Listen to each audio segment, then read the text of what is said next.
Hürmetli vatandaşlar, makalemizden leksiyemizin üçüncüsünü başlayımız. Leksiye dersi de kadir oluyor. Japonya matbuatları.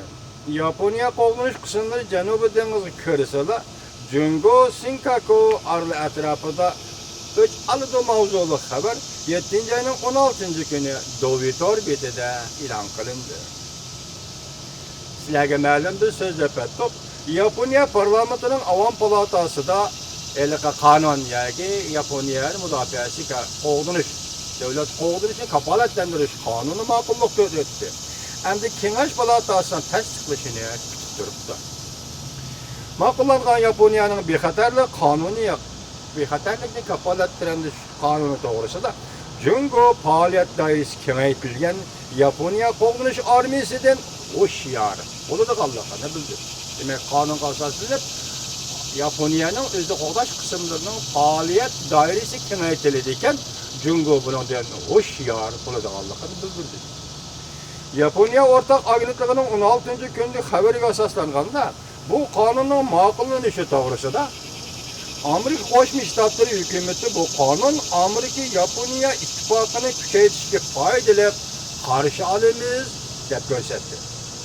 Janubiy dengizda Jungo bilan tirkishayotgan Filippin hükümeti ham umid qiladiganligini, shunda umid qiladiganligini bildirdi.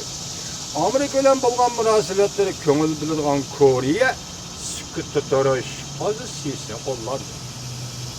Jungo Deniz Armiyasi Tadqiqot institutining bir nafar tadqiqotchisi mundaq ko'rsatdi. Yaponiya qo'g'inish qismlarining Janubiy dengiz ishlariga aralashmoqchi bo'lganligi Jungoning Shinkaku orlig'i besim paydo qilishini azaytish uchundir. Agar Yaponiya qo'g'inish qismlarining Janubiy dengizga kirishiga aniq bo'ladigan bo'lsa, o chaqda Jungo Shinkaku orlig'ida o't olish harakatini yo'lga qo'ydi.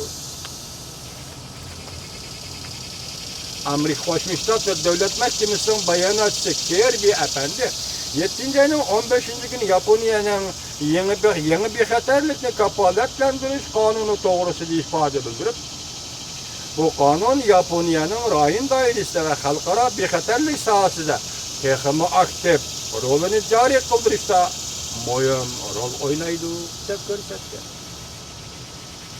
Bu kanunun ma'qullanishi Amerika-Yaponiya bu yıl 4. ayda Washington'da imzalagan mudofaa hamkorligi yangi ko'rsatkichining ro'yiga tamamen uygun.